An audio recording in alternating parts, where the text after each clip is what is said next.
फिर से शुरू करते हैं। आज हिंदी पाठ्य पुस्तक से काव्य खंड से आपको अध्याय 12 से कैदी और कोकिला शीर्षक काव्य पढ़ाया जाएगा। तो इसके लिखने वाले हैं माखनलाल चतुर्वेदी। यह कविता उस समय लिखी गई जब हमारा देश परतंत्र था। तो देश को स्वतंत्र करने के लिए उस समय के सभी लोगों ने अपना अपना कुछ न कुछ योगदान दिया था। उसी में से माखनलाल चतुर्वेदी जी हैं, जिन्होंने अपने कलम के द्वारा स्वतंत्रता के आंदोलन में कुछ योगदान दिया। तो उस समय के लेखक या कवि जो भी हुआ करते थे, वे खुलेआम किसी चीज का विरोध नहीं करते थे, अंग्रेजों का विरोध नहीं करते थे। करते क्या थे, तो कभी किसी झरना के माध्यम से, कभी किसी पक्षी के माध्यम से, यानी प्रकृति के सहारा लेकर के उसका विरोध करते थे। तो वही यह कविता जो है सो इसमें बताया गया है कि किस तरह की यातना दी जाती थी हम भारतीयों को अंग्रेज के द्वारा, उसका वर्णन है। और कैदियों को कैसे रखा जाता था, उसकी मनोदशा क्या होती थी, यह सब आपको इस कविता में बताया जाएगा। तो आइए शुरू करते हैं। कोयल से बात करते हैं कवि और क्या कहते हैं, क्या गाती हो, क्यों रह रह जाती हो, कोकिल बोलो तो क्या लाती हो, संदेशा किसका है, कोकिल बोलो तो। यह कविता प्रश्नात्मक शैली में लिखी गई है, क्योंकि हम कविता के शुरू में ही देख रहे हैं कि क्या से शुरू हो रहा है। कोयल से पूछा जा रहा है कि क्या गाती हो, क्यों रह रह जाती हो। तो इसलिए हम कह सकते हैं कि यह कविता जो है सो प्रश्नात्मक शैली में लिखी गई है। तो वही कवि जो है सो कोयल की आवाज सुनते हैं तो पूछते हैं कोयल से कि क्या गाती हो, कोयल तुम क्या गा रही हो, क्यों रह रह जाती हो, बीच बीच में तुम क्यों रुक जाती हो, कोकिल बोलो तो क्या लाती हो, संदेशा किसका है, कोकिल बोलो तो। कहते हैं कि तुम क्या समाचार लाती हो, यह किसका समाचार लेकर के आई हो, कुछ तो बताओ। यानी कोकिल की बोली का भाव समझने की कोशिश कवि कर रहे हैं। फिर यहाँ बताते हैं, जेल का वर्णन है यहाँ। ऊंची काली दीवारों के घेरे में, डाकू चोरों बटवारों के डेरे में, जीने को देते नहीं पेट भर खाना, मरने भी देते नहीं तड़प रह जाना। कहते हैं ऊंची काली दीवारों के घेरे में, यानी जेल की जो चार दीवारी होती है वह बहुत ही ऊंची होती है। और काली क्यों कहा गया है इसको, क्योंकि वहां दुख ही दुख है। जेल में किसी को सुख नहीं मिलता है, वहां दुख ही मिलता है। इसलिए वहां की कोठरियों को काली कोठरी, दीवारों को काली दीवारें कही जाती हैं। वही कहते हैं कभी ऊंची काली दीवारों के घेरे में। तो इस काली दीवारों के घेरे में, चार दीवारी में, डाकू चोरों बटवारों के डेरे में, यहाँ किनका डेरा होता है, डाकू का, चोर का, बटवारों का, यानी कि जो लोग राह चलते मुसाफिर को लूट लेते हैं, ऐसे लोगों का डेरा यहाँ है। जीने को देते नहीं पेट भर खाना, मरने भी देते नहीं तड़प रह जाना। यहाँ कवि को लगता है कि जहाँ की चोर उचक्के रहते हैं वहां ही हमें भी डाल दिया गया है। स्वतंत्रता के दौरान कवि को भी जेल जाने का मौका मिला था, इसलिए कैदियों की क्या जिंदगी होती है इन्हें अच्छी तरह अनुभव था। तो इसलिए ये कहते हैं कि हम लोग तो स्वतंत्रता के लिए लड़ते हैं, हम लोग चोर डाकू नहीं है, फिर भी हमें भी इन्हीं के बीच में रखा गया है। और क्या होता है, कैसी यातना दी जाती है, तो जीने को देते नहीं पेट भर खाना, मरने भी देते नहीं तड़प रह जाना। क्या होता है, खाना जो मिलता है वह भरपेट नहीं मिलता है, पेट भर के खाना भी नहीं मिलता है और मरने भी नहीं दिया जाता है। क्या होता है, ऐसे ही लोग जो है सो तड़प रहे हैं, यानी छटपटा रहे हैं, बेचैन हो रहे हैं। जीवन पर अब दिन रात कड़ा पहरा है, शासन है या तम का प्रभाव गहरा है। कहते हैं कैदियों की जो जिंदगी होती है उस पर दिन रात कड़ा पहरा पड़ते रहता है, यानी उसकी हर एक गतिविधि को देखा जाता है। पता नहीं यह कैसा शासन है, यह शासन है या कि तम का प्रभाव गहरा है, या यह यातनाओं का गहरा प्रभाव है। हिमकर निराश कर चला रात भी काली, इस समय कालिमा मई जगी क्यों वाली। अब कहते हैं कवि, हिमकर यानी चांद, चांद जो है वह भी अब डूबने को चला है, वह भी हमें निराश करके जा रहा है। तो इस समय तुम क्यों जगी हुई हो, क्यों हुक पड़ी वेदना बोझ वाली सी। क्या कहते हैं कवि कि क्या तुम्हारे मन में भी दर्द है। कवि जो है सो बेचैन है उसके मन को, भाव को जानने के लिए। और ये कवि लोग जो होते हैं सो हर परिस्थिति में अपना जो है सो भाव उसमें ढूंढते रहते हैं। तो वही कभी तो इनको लगता है कि कोयल क्यों गा रही है आधी रात में, अभी तो क्रांति का समय है, देश परतंत्र है, तो यह मीठी बोली क्यों सुना रही है। फिर लगता है कवि के मन में कि क्यों हुक पड़ी वेदना बोझ वाली सी, कोकिल बोलो तो क्या तुम्हारे मन में भी बेचैनी है, तुम्हारे मन में भी दर्द है, इसलिए बोल रही हो। वेदना बोझ वाली सी कोकिल बोलो तो क्या लूटा मृदुल वैभव की रखवाली सी, कोकिल बोलो तो, यानी तुम तो शांति की रखवाली करने वाली हो, तुम तो शांति की प्रतीक हो, तुम्हारी गीत तो सबों को मीठी लगती है, फिर तुम्हारा क्या लूट गया जो तुम इस तरह आधी रात को बोल रही हो। कहते हैं क्या हुई बावली अर्धरात्रि को चीखी। क्या कहते हैं कि क्या तुम बावली हो गई हो, अर्धरात्रि को चीख रही हो, कोकिल बोलो तो किस दावा नल की ज्वालाएं हैं दिखी, कोकिल बोलो तो। कहते हैं कभी कि लगता है तुम भी कहीं जंगल में आग तो नहीं देख ली है। अब यहाँ कभी अपने मन की दशा की तुलना कर रहे हैं कोयल से, कि लगता है कहीं कोयल की दुनिया में भी आग लग गई है, यानी जंगल में वह कहीं आग की लपटों को, आग को देखी है, इसीलिए बोल रही है। इसलिए कहते हैं कि किस दावानल की ज्वालाएं हैं दिखी, कोकिल बोलो तो। फिर कहते हैं क्या देख न सकती जंजीरों का गहना। कवि के मन में लगता है कि क्या कोयल से हम लोग जो इस जंजीर में बंधे हुए हैं, बेड़ियों में बंधे हुए हैं, वह देख करके कोयल को बर्दाश्त नहीं हो रहा है। हथकड़ियां क्यों, यह ब्रिटिश राज का गहना, इसे हथकड़ियां तुम क्यों समझ रही है, यह तो ब्रिटिश राज का गहना है, ब्रिटिश सरकार ने हमें यह क्या दिया है, गहना दिया है, आभूषण दिया है। यहाँ इन पंक्तियों में कवि का उत्साह दिखता है कि जिसे अंग्रेजों ने सजा समझ के दिया है, वह हमारे स्वतंत्रता सेनानी जो है सो उसको गहना के समान समझ रहे हैं, यानी उससे ये दुखी नहीं है। तो इन पंक्तियों में जो है सो कवि के मन का उत्साह झलकता है। कोल्हू का चरचक चू जीवन की तान। पहले कैदियों से क्या होता था, बहुत सारा काम करवाया जाता था उस समय।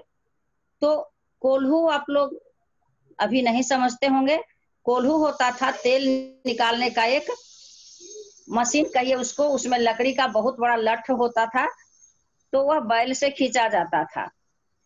लेकिन अंग्रेज सरकार जो थी उसे तो तबाह करना था भारतीयों को, तो कैद में ले जा करके क्या करता था कि उससे ही खिंचवाता था और तेल निकलवाता था उससे। उसमें ये सरसों वगैरह डाल दिया जाता था, सरसों हो या तीसी हो, जो भी तेल देने वाले हैं वो अन्न उनको उसमें डाला जाता था और निकाला जाता था उससे। तो वही कहते हैं कभी कि कोल्हू का चरचक चू जीवन का तान, और वह कोल्हू जो चलता था यानी लकड़ी जब वो ऐसे ऐसे घूमती थी तो उससे एक आवाज निकलती थी, उसी के सहारे, उसी तान के सहारे, उस स्वर के सहारे जो है सो अपना ये लोग घूमते रहते थे उसमें। गिट्टी अंगुलियों में ने लिखे गान, और क्या लगता था उस लकड़ी पर जो अंगुलियों के निशान थे उसको ये क्या कहते हैं कि लग रहा था जैसे हमारे जीवन की गान उस पर लिखे गए हों। हूँ मोट खींचता लगा पेट पर जुआ, खाली करता हूँ ब्रिटिश अकड़ का कुआं। इनसे जो पानी खिंचवाया जाता था उसको ये क्या कहते हैं, देखिए इनकी भावना कैदियों की। कहते हैं कि अंग्रेज तो हमसे पानी भरवाता था, लेकिन मैं क्या समझता हूँ कि मैं इस अंग्रेज के अहंकार को दूर कर रहा हूँ। मोट खींचता लगा पेट पर जुआ, खाली करता हूँ ब्रिटिश अकड़ का कुआं। यानी उसकी जो अकड़ है उसको मैं खाली कर रहा हूँ। दिन में करुणा क्यों जगे रुलाने वाली, इसलिए रात में गजब ढा रही आली। अब क्या कहते हैं कि लगता है दिन में तुम्हें दया दिखाने का मौका नहीं मिला, इसलिए तुम रात में आ गई हो हमें सांत्वना देने के लिए। फिर कोयल से कहते हैं, कवि के मन में तरह तरह का सवाल उठ रहा है। अब कहते हैं कि इस शांत समय में अंधकार को वेद रो रही क्यों हो। कहते हैं कि अभी तो समय बहुत शांत है, इस अंधकार में तुम अंधकार को चीरती हुई क्यों रो रही हो। कोकिल बोलो तो चुपचाप मधुर विद्रोह बीज इस भांति बो रही क्यों हो, कोकिल बोलो तो। कहते हैं कवि कि लगता है कि कोयल जो है सो हमें क्रांति का संदेश देने आई है, हम में जोश भरने आई है, इसीलिए यह रात में हम लोगों को जो है सो क्रांति करने के लिए उकसा रही है, जगा रही है। काली तू रजनी भी काली, शासन की करनी भी काली, काली लहर कल्पना काली, मेरी काल कोठरी काली। यहाँ देखिए कालिमा का, अंधकार का या दुख का जो है सो वर्णन करते हैं और कहते हैं कि यहाँ कितना दुख है वो बता रहे हैं कि काली तू रजनी भी काली, यानी सब कालिमा को की तुलना कर रहे हैं एक दूसरे से कि कोयल भी काली है और रात भी काली है, शासन की करनी भी काली, और शासन जो अभी है उसकी जो करतूतें हैं वह भी काली ही हैं, कालिमा मई हैं, मई ही हैं। यानी कि उसे प्रशंसनीय हम नहीं कर सकते हैं क्योंकि वह अच्छा कार्य नहीं कर रहा है। काली लहर कल्पना काली, अभी जो लहर बह रही है वे सभी काले हैं, कालिमा का लहर बह रहा है, कल्पना काली। और क्या है, अभी जो कल्पना किए जाते हैं वो भी काले ही हैं। मेरी काल कोठरी काली, टोपी काली कमली काली। कहते हैं यह कैदियों को रखने वाला जो कोठरी है वह भी काली ही है, यानी अंधेरी है। टोपी काली कमली काली, मेरी लौह श्रृंखला काली। और क्या कहते हैं, मेरी लोहे की जो जंजीरें हैं वो भी काली ही हैं। पहरे की हूं कीर्ति की ब्याली, उस पर क्या है, इतनी कालिमा में के बीच में क्या होता है, पहरे का हुंकार भरा जाता है, यानी पहरे देने वालों की आवाज आती है। तिस पर है गाली ए आली, तिस पर है गाली ए आली। तो फिर कहते हैं कि पहरे की हूं कीर्ति की ब्याली, तिस पर है गाली ए आली, यानी पहरा जो पड़ता है सो सुनने में कैसा लगता है, एक गाली के समान लगता है। पहरे जो देते हैं उनकी जो आवाज आती है वह गाली के समान लगती है। इस काले संकट सागर पर मरने की मदमाती। कहते हैं कवि, तो इस संकट के सागर पर, यानी अभी संकट ही संकट चारों तरफ है, तो क्या तुम भी इस संकट में मरने के लिए आई हो। कोकिल बोलो तो अपने चमकीले गीतों को क्यों कर हो तैराती, कोकिल बोलो तो। कहते हैं कवि, तुम्हारे गीत जो है यह तो मधुरता का प्रतीक है, तुम इसे क्यों अभी गा रही हो, ऐसी क्रांति के बेला में, ऐसी अंधेरी रात में तुम क्यों गा रही हो, क्यों बोल रही हो। अब तुलना करते हैं अपनी जिंदगी का कोयल की जिंदगी से। कहते हैं कवि, तुझे मिली हरियाली डाली, मुझे नसीब कोठरी काली। यानी तुम्हें तो हरियाली डाली मिली है, तुम तो स्वच्छंद हो, स्वतंत्र हो, कहीं भी घूम सकती हो, लेकिन मुझे काली कोठरी मिली है, अंधेरी कोठरी मिली है। तेरा नभ भर में संचार, मेरा 10 फुट का संसार। तेरा जो है सो संसार कितना बड़ा है, पूरे नभ यानी खुला आकाश जो है सो सभी तुम्हारा है। मेरा 10 फुट का संसार, और मेरी यह दुनिया मात्र 10 फुट की है, जो जेल मिला है वही उसकी दुनिया है, कैदियों की दुनिया है। तेरे गीत कहावे बाह में रोना भी है मुझे गुनाह। और क्या कहते हैं कि तेरे गीत जो हैं वो वाहवाही के लायक हैं, तेरे गीत की वाहवाही होती है, और मेरा क्या, मेरा तो रोना भी गुनाह है, हम खुलकर रो भी नहीं सकते हैं। देख विषमता तेरी मेरी, बजा रही तिस पर रणभेड़ी। देखो हम में और तुम में कितनी विषमता है, उसके बाद भी तुम विद्रोह का बिगुल बजा रही हो। तुम क्यों विद्रोह करना चाहती हो? तुम्हें तो सब कुछ मिला है। फिर कहते हैं कवि, इस हुंकृति पर अपनी कृति से और कहो क्या कर दूं। फिर भी तुम विद्रोह के लिए हामी भर रही हो, तो बताओ इसके लिए मैं क्या करूं? अपनी कृति से और कहो क्या कर दूं। अपनी कृति यानी अपनी रचना से मैं और क्या करूं? कोकिल बोलो तो मोहन के व्रत पर प्राणों का सब किसमें भर दूं। मोहन के व्रत पर, मोहन का अर्थ यहाँ लिया गया है गांधी जी से। तो वही कहते हैं गांधी जी का क्या व्रत था? सत्य और अहिंसा का। तो वही कहते हैं कवि कि प्राणों, मोहन के व्रत पर प्राणों का सब किसमें भर दूं। कोकिल बोलो तो, यानी गांधी जी के द्वारा चलाया गया यह आंदोलन जो है सत्य और अहिंसा का, उसके लिए मैं अपने प्राणों को किसमें भर दूं, किसमें भरूं, जो कि यह स्वतंत्रता में काम आ सके, स्वतंत्रता के लिए कुछ कर सके। कोकिल बोले, बोलो तो अंत में फिर कवि कहते हैं, बोलो कोकिल मैं क्या करूं।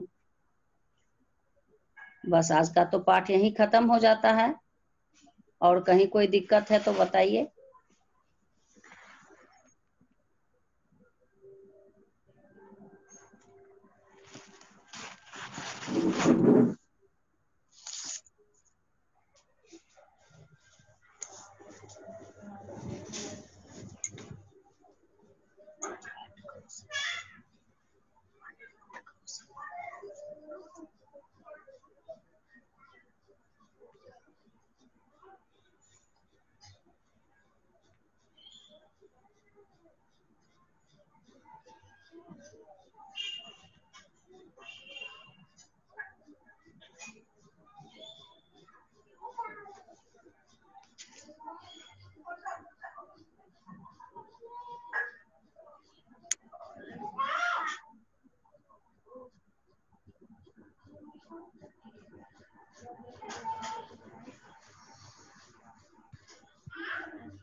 अनम्यूट कीजिए सबको।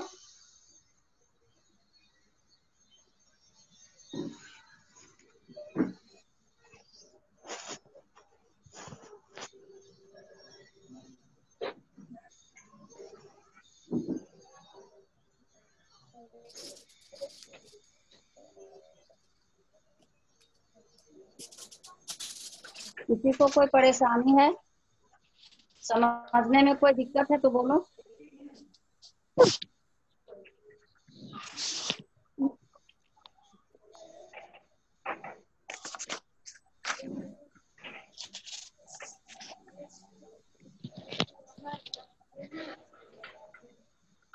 आवाज नहीं आ रही है।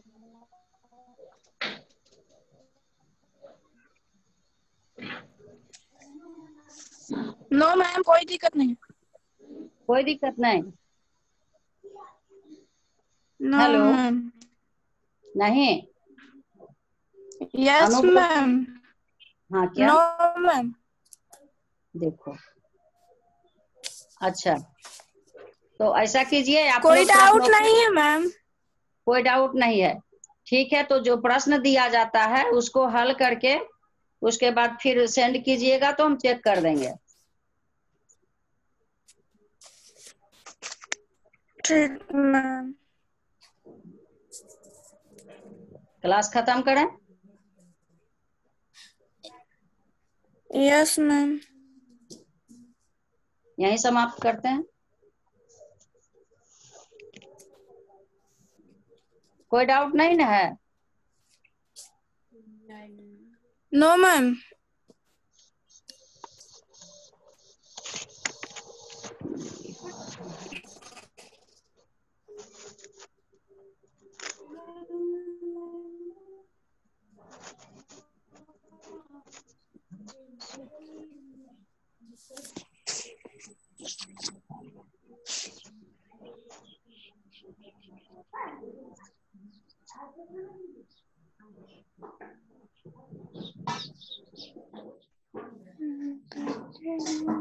कंटिन्यू कीजिए मैम, आवाज आ रहा है आपका, वीडियो भी आ रहा है।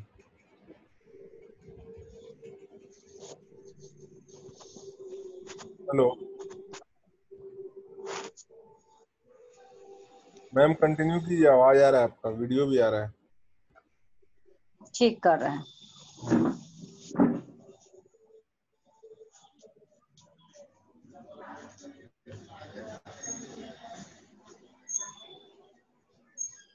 क्लास स्टार्ट करेंगे। स्टॉप।